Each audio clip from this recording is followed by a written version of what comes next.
que minha esposa pediu para colocar para cá o copinho, e eu coloquei para cá e derramou, olha. Eu vou orar.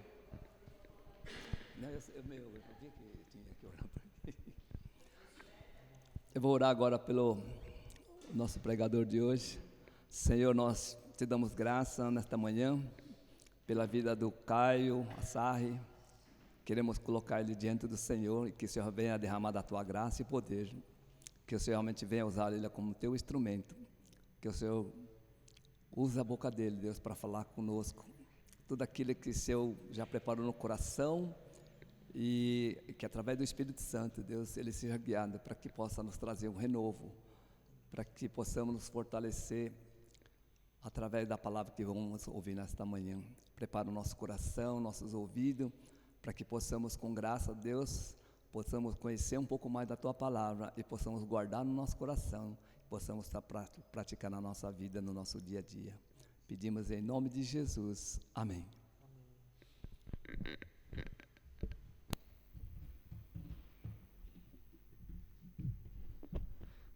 Bom dia, graça e a paz do nosso Senhor Jesus, amém?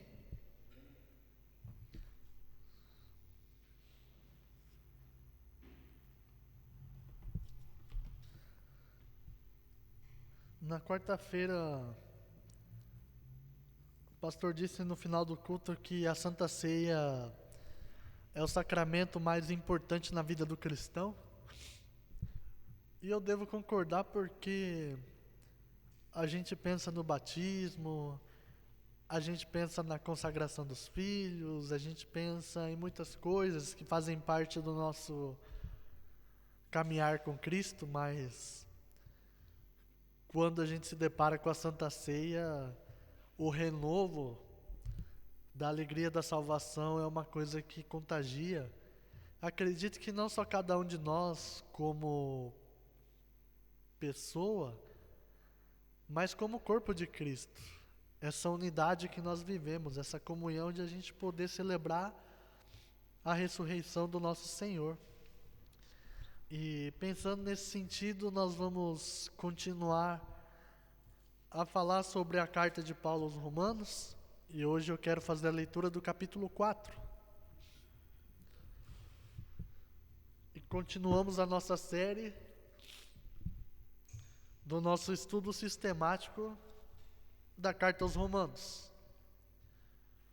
Romanos, capítulo 4, por gentileza, vamos fazer a leitura, que diz o seguinte: portanto, que diremos do nosso antepassado Abraão? Se de fato Abraão foi justificado pelas obras, ele tem do que se gloriar, mas não diante de Deus. Que diz a Escritura? Abraão creu em Deus e isso lhe foi creditado como justiça. Ora, o salário do homem que trabalha não é considerado como favor, mas como dívida. Todavia, aquele que não trabalha, mas confia em Deus, que justifica o ímpio, a sua fé lhe é acreditada como justiça.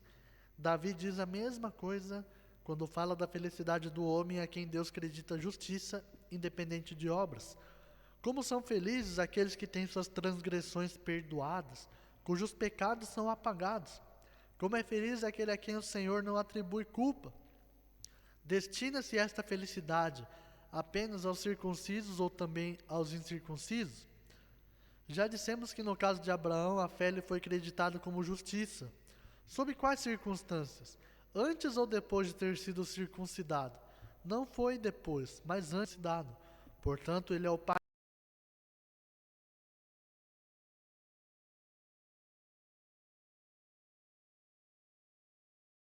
de todos os que creem, sem terem sido circuncidados, a fim de que a justiça fosse creditada também a eles.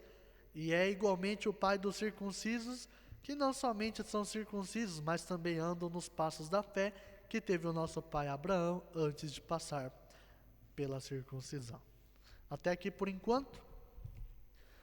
Nós vimos aí, através dos ensinos de Paulo, acerca da palavra que é o Evangelho, a boa notícia que nos trouxe salvação. E nós vemos que o Evangelho não é somente uma mensagem, mas também é o poder de Deus para salvar a todos os que creem. E nós falamos um pouco sobre o pecado e sobre a ira de Deus em relação à humanidade, as consequências que nós temos por causa do pecado original e também as consequências dos nossos pecados presentes, que são decorrentes das nossas práticas, das nossas escolhas diárias e tudo aquilo que nós fazemos na nossa vida.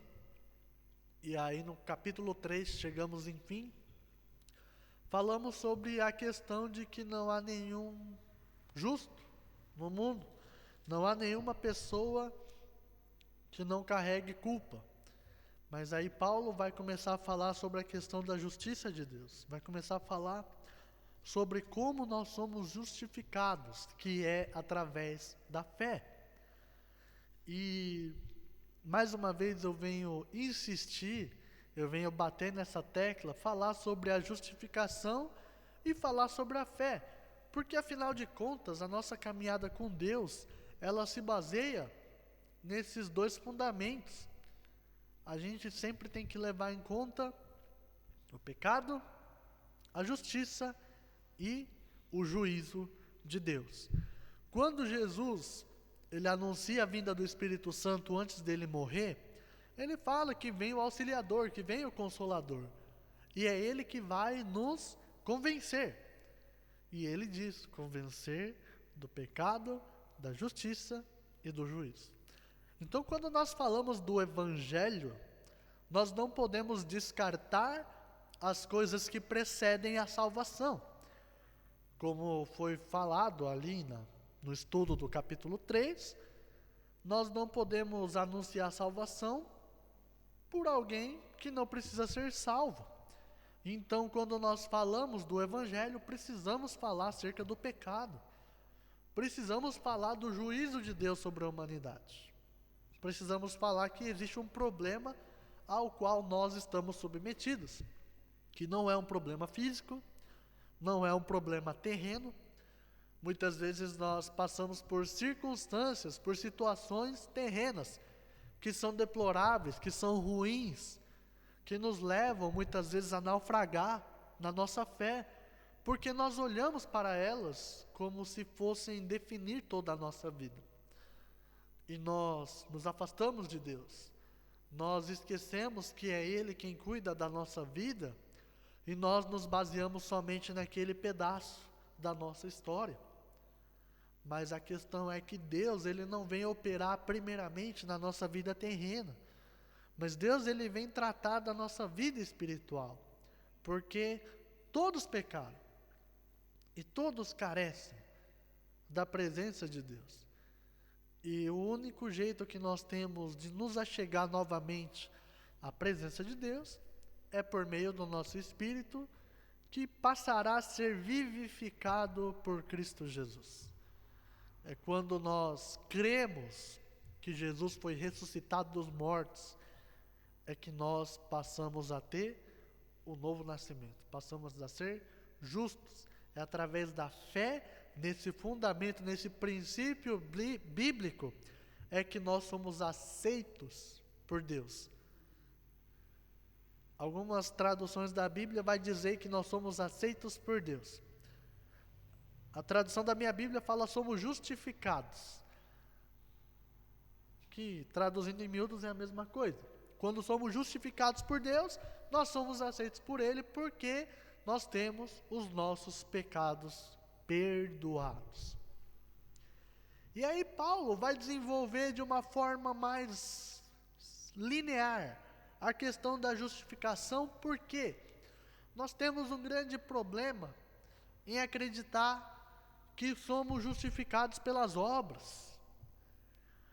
E eu sempre vou insistir, porque nós passamos a nossa vida inteira, obviamente que tentando melhorar, em tudo que a gente faz.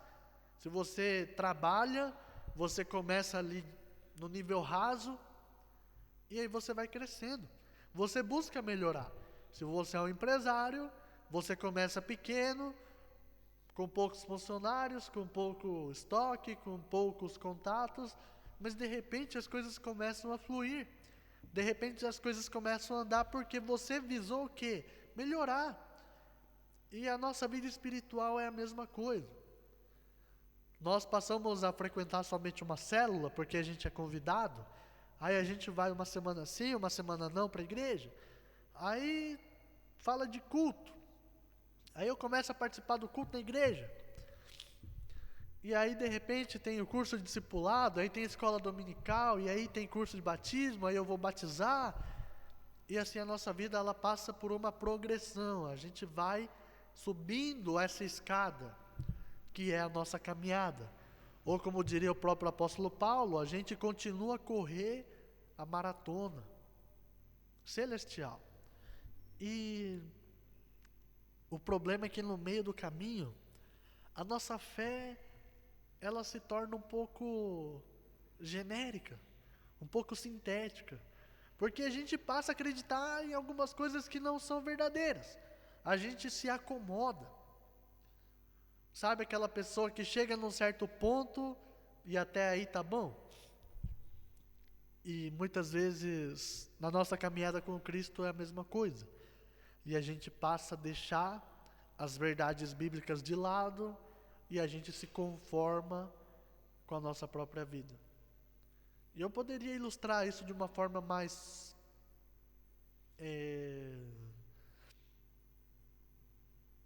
entendível, vamos dizer assim, trazendo à tona a parábola do filho pródigo novamente, porque o estudo de Romanos nasceu depois da meditação da parábola do filho pródigo, fazendo uma comparação com os dois filhos.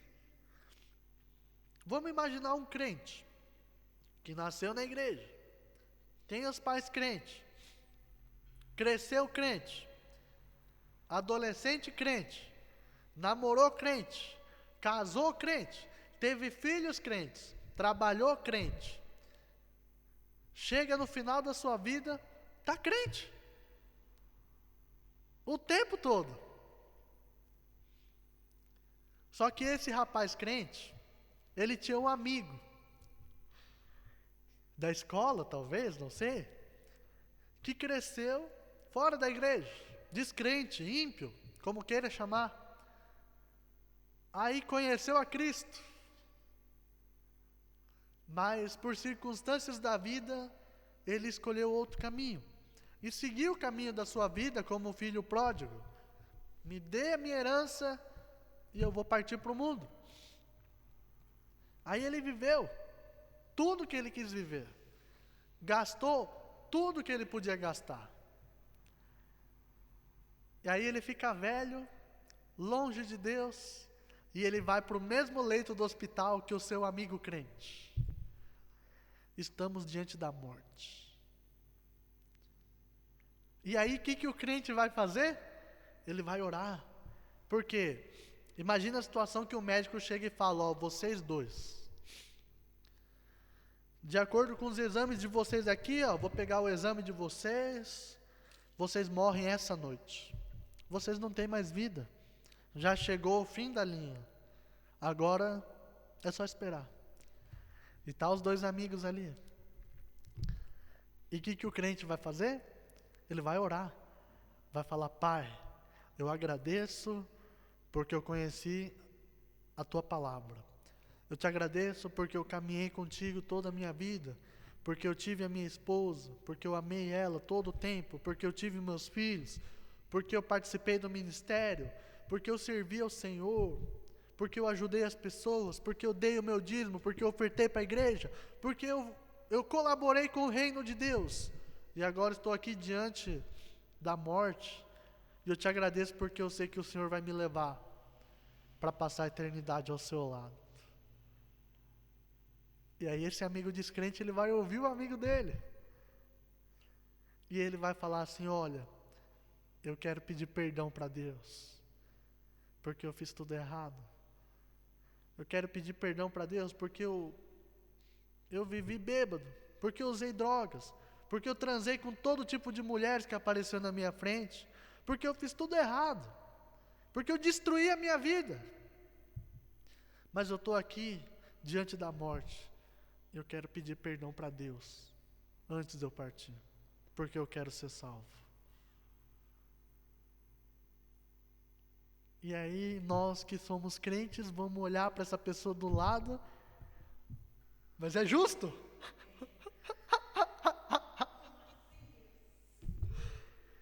Sabe, são coisas para a gente pensar. É justo? Talvez não seja. No ponto de vista humano. E é justamente isso que Jesus queria dizer com a parábola do filho pródigo. Não são nossas obras que vão nos salvar. Não são as nossas obras que vão nos justificar diante de Deus. Obviamente que uma coisa não exclui a outra. Eu quero deixar isso bem claro. Não é porque você crê, você tem fé, você é salvo, que você tem que deixar abandonar a sua caminhada com Cristo. Mas é porque nós temos que nos sentir privilegiados em estar aqui. Eu vejo muita gente perguntando, é obrigado a ir na igreja?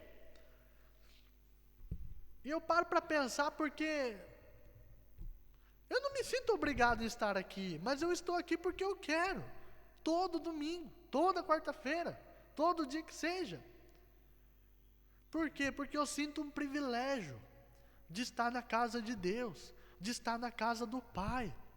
E é isso que o filho mais velho não tinha. O filho mais velho só falava, eu te servi, eu obedeci, eu fiz tudo, e o Senhor nunca me deu nada. Nós precisamos aprender a nos alegrar nas coisas que Deus nos oferece. Estarmos aqui, estarmos vivos, temos o ar que respiramos, temos as pessoas à nossa volta, temos a nossa família, temos os nossos filhos, temos os nossos pais. E muitas vezes nós nos esfriamos ou nos endurecemos em relação às coisas que Deus colocou para nós. E é essas coisas que nós não podemos perder a sensibilidade. Então Paulo, ele vai fazer uma comparação da questão da justiça com a vida de Abraão. Eu acho muito lindo a maneira como ele escreve, porque no contexto em que Paulo prega o evangelho, era repleto de judeus, era repleto de pessoas que faziam parte da antiga aliança e passaram a crer no evangelho de Cristo. E aí existia uma certa rixa, existia uma certa dificuldade no entendimento. Mas a grande questão é que a lei de Deus, como a gente já pôde meditar um pouco, ela nunca veio com o intuito de salvar. Os 10 mandamentos, eles não vieram para nos trazer justiça. Tanto é que Paulo escreve que a lei, ela introduz a ira. Paulo vai falar sobre essa questão porque os mandamentos não nos trazem bênçãos. Se você olhar para os 10 mandamentos, amar a Deus sobre todas as coisas, qual o benefício que você tem em relação a isso? Ou de você não ter nenhum ídolo no seu coração, ou de você não usar o nome de Deus em vão, ou de você guardar o sábado, ou de você honrar pai e mãe. Tudo bem que depois vai dizer sobre honrar pai e mãe, terás uma longa vida e tudo que você fazer será abençoado. Mas e aí você não mentir, você não roubar, você não matar, você não adulterar e você não cobiçar? Me fala quais benefícios você recebe em relação à lei? Nenhuma. Nenhum benefício. E é por isso que Paulo vai dizer que Abraão creu, e isso lhe foi creditado como justiça, porque posterior à justiça de Deus, que nos é dada por meio da fé, vai nos apresentar o evangelho de Cristo, que nos dá a bênção por toda a eternidade.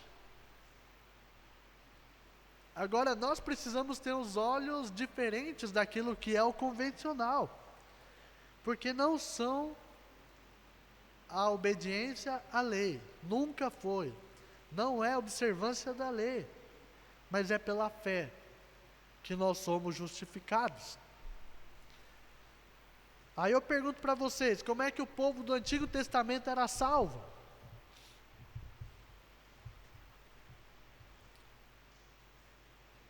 Eu acreditava que era através da obediência à lei.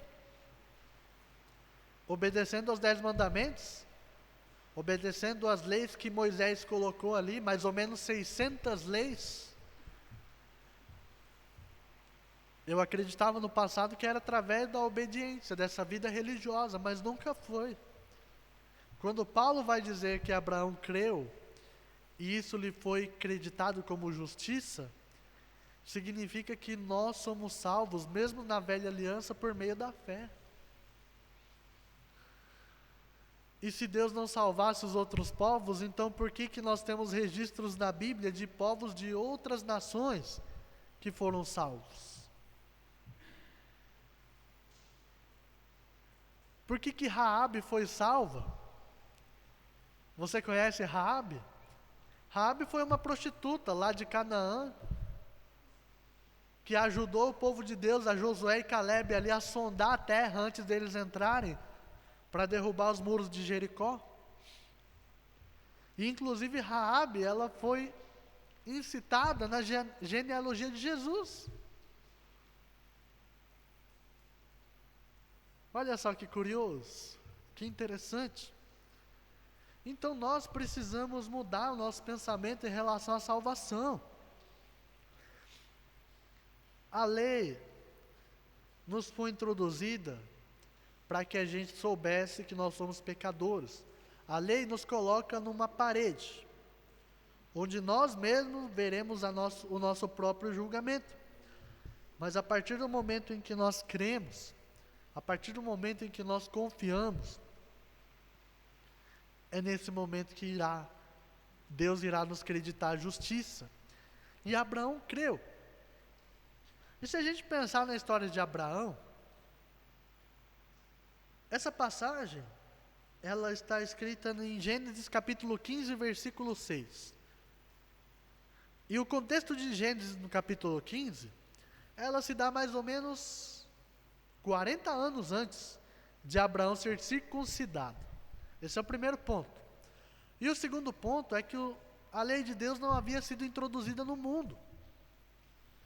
Porque a lei de Deus foi dada por Moisés mais ou menos 400 anos depois de Deus ter falado com Abraão.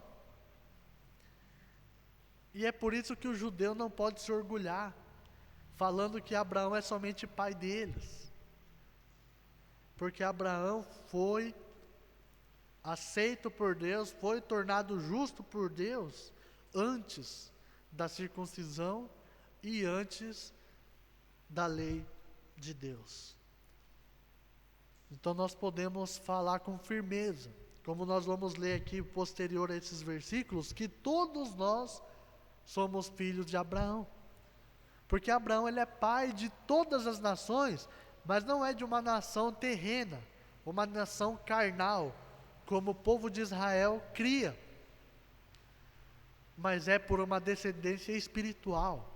Abraão é o pai de todos aqueles que creem.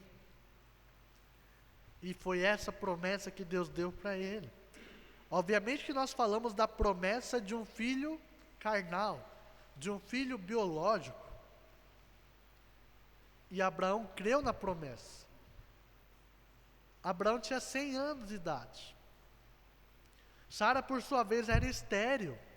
E também tinha ali aproximadamente 90 a 100 anos também, quando Deus fez a promessa. Mas por quê? Abraão creu. Mesmo nas circunstâncias ruins, mesmo olhando para aquele momento em que tudo era contrário, nada era favorável para que isso acontecesse, Abraão creu. Abraão se deleitou na promessa de Deus, e isso lhe foi creditado como justiça.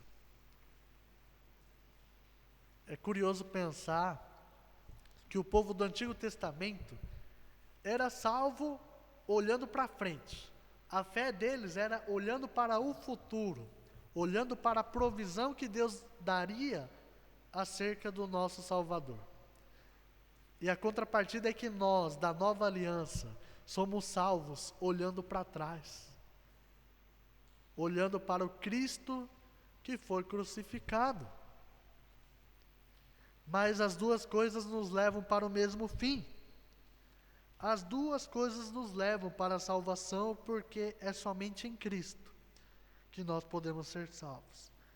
É somente em Cristo que nós somos justificados, nós somos aceitos por Deus. Não é a circuncisão, não é a observância da lei, não são os procedimentos religiosos nos quais nós nos submetemos, mas é a graça que nos é dada pelo sacrifício de Jesus, mediante a fé que nós temos naquilo que Deus fez por todos nós, né? Para a gente poder encerrar, vou fazer a leitura do versículo 3 em diante, que diz que não foi mediante a lei que Abraão e a sua descendência receberam a promessa de que ele seria herdeiro do mundo, mas mediante a justiça que vem da fé. Pois se os que vivem pela lei são herdeiros, a fé não tem valor, e a promessa é inútil, porque a lei produz ira. E onde não há lei, não há transgressão. Portanto, a promessa vem pela fé, para que seja de acordo com a graça, e seja assim garantida toda a descendência de Abraão. Não apenas aos que estão sob o regime da lei, mas também aos que têm a fé que Abraão teve. Ele é o pai de todos nós. Como está escrito, eu constituí pai de muitas nações. Ele é o nosso pai aos olhos de Deus, em quem creu, o Deus que dá vida aos mortos e chama à existência coisas que não existem, como se existissem. Abraão, contra toda esperança, em esperança creu, tornando-se assim pai de muitas nações, como foi dito ao seu respeito, assim será a sua descendência. Sem se enfraquecer na fé, reconheceu que o seu corpo já estava sem vitalidade, pois já contava cerca de 100 anos de idade, e que também o ventre de Sara já estava sem vigor.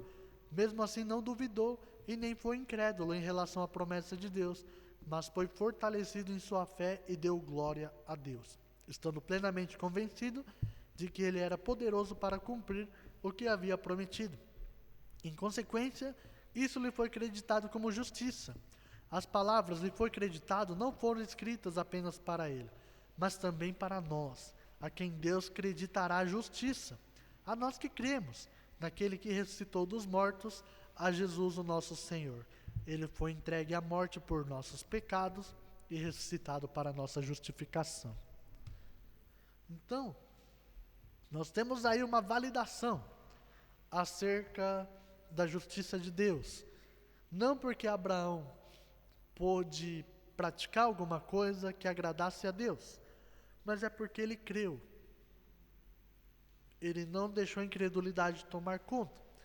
Tanto é que Abraão, ele não tinha como praticar qualquer coisa relacionada à lei, porque não havia lei. E Paulo começa dizendo nesse trecho aqui, que se Abraão, ele tivesse motivos para se gloriar, seria através diante dos homens.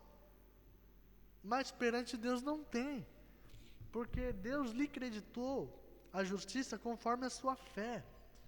E é por isso que nós, na mesma medida em que nós caminhamos, nós crescemos, nós aprendemos, nós ajudamos as pessoas, nós fazemos as coisas aqui na igreja, nós não temos com que nos vangloriar. Nós não somos nada. Talvez diante da sociedade a gente seja alguém. Talvez diante das pessoas haverá motivos. Mas diante de Deus não existem motivos. Porque nós somos exclusivamente justificados pela fé. Paulo vai dizer aqui no final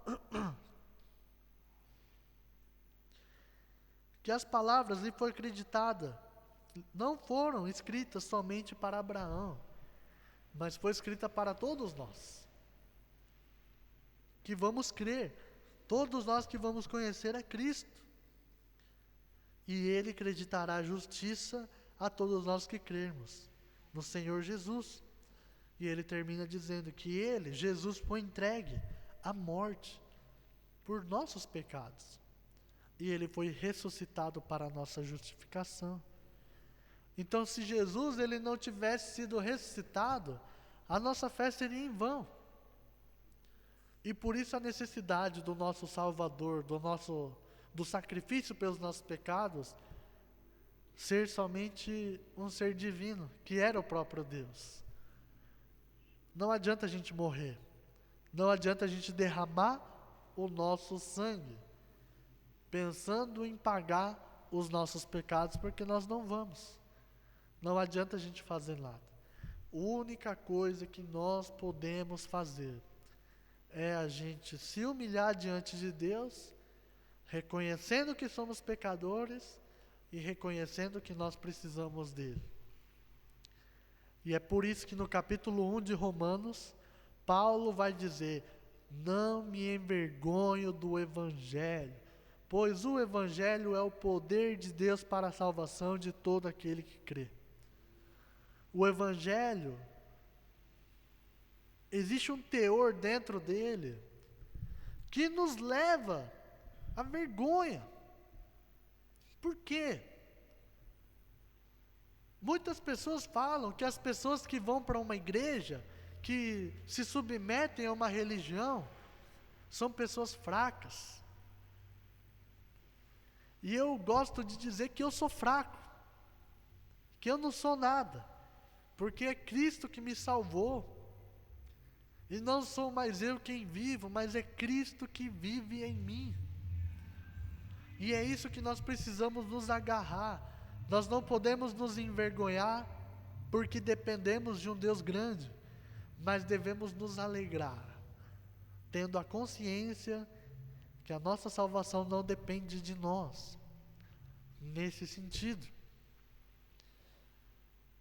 que é Jesus, que Ele vem com a sua graça salvadora, para nos atender, para nos socorrer, para nos livrar do império das trevas, de caos e sofrimento, e vai nos transportar para o seu reino, que é de luz, que é de graça, que é de bênçãos, que é de santidade, que é de plenitude e que é por uma eternidade.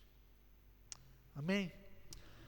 Meus queridos, que todos nós possamos crer nas verdades da Bíblia e nos deleitar nelas, crendo, confiando que não somos nós que vamos fazer algo para chamar a atenção de Deus, mas que é por meio da fé naquilo que Ele fez por nós, que nos trará justiça, que nos fará sermos aceitos por Ele e nos levará a ter uma eternidade ao seu lado.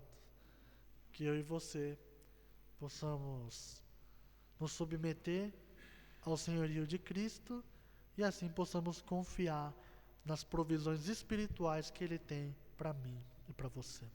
Vamos orar? Pai querido, Pai amado, nós queremos bendizer o Teu nome porque o Senhor é santo. Nós queremos Te exaltar porque o Senhor é bom e queremos experimentar o quão bom o Senhor é. Que em nome de Jesus, a Tua graça, a Tua alegria possa transbordar o nosso coração e a gente possa, não somente hoje, mas todos os dias da nossa vida, celebrar a ressurreição de Cristo, que um dia veio como homem, viveu como homem, se submeteu às limitações do homem e foi entregue para morrer na cruz pelos nossos pecados. Mas sabemos que Ele não está morto, que Ele foi ressuscitado para a honra e glória do Teu santo nome e também para a salvação de todos aqueles que creem. Pai, nós queremos pedir que o Senhor renove a nossa fé, que o Senhor renove a nossa vida e que o nosso coração possa crer, Pai, que não são as nossas obras, Não são as coisas que temos para oferecer para o Senhor que nos trará justiça, mas é a nossa fé. É aquilo que nós cremos e confiamos no Senhor que nos creditará justiça e nos fará com que nós sejamos aceitos por Ti. Eu venho pedir que o Senhor nos aceite nessa manhã, Pai. Estamos aqui com o coração contrito na Tua presença, porque sabemos que somos pecadores, porque reconhecemos que precisamos do Senhor. E assim eu venho pedir que a Tua poderosa mão possa nos trazer, Pai, para a comunhão contigo, para a Tua presença, para que a gente possa caminhar todos os dias da nossa vida. E assim não seja, Pai, um presente guardado para nós, mas que assim a gente possa compartilhar com as pessoas à nossa volta acerca daquilo que o Senhor fez em cada um de nós. Eu venho pedir por mais uma semana na Tua presença, que em nome de Jesus o Senhor possa prover as nossas necessidades. Eu venho pedir para que o Senhor possa realmente agir de uma forma que o Senhor seja glorificado, Pai. Seja na nossa vida financeira, seja no nosso trabalho, seja, Senhor, com as coisas da nossa casa, que o Senhor nos capacite, que o Senhor nos abençoe, e em tudo, Pai, nós possamos achar graça, e o Senhor nos conduza, Pai, para a gente caminhar de uma forma que agrade o Teu coração. Eu venho pedir para todos aqueles que estão enfermos também, que a Tua poderosa mão, Pai, seja sobre cada um deles, e que em nome de Jesus, Pai, a Tua cura, o Teu poder, a Tua restauração, possa alcançar a vida dos nossos entes queridos, as pessoas que são, Pai, os nossos próximos, aqueles que nós clamamos pela sua saúde, em nome de Jesus, o Senhor possa visitá-los nesse dia, o Senhor possa tocar o coração, o Senhor possa fazer com que eles se lembrem do Senhor, e nós possamos ser essas pessoas que vão anunciar o Teu Evangelho, e que acima de tudo, não seja somente a cura física, mas que haja cura espiritual, que haja salvação, que haja libertação, que haja mudança, para que assim todos nós possamos nos alegrar na Tua presença. Nos dê um domingo, Senhor, abençoado, um tempo com a nossa família, tudo o que a gente vai fazer, e que todas as coisas sejam para a honra e glória do Teu santo nome. Assim nós oramos e Te agradecemos em nome de Jesus. Amém.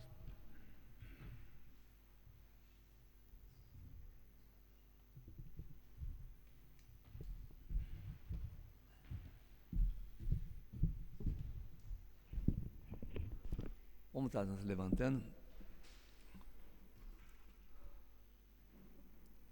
Oramos.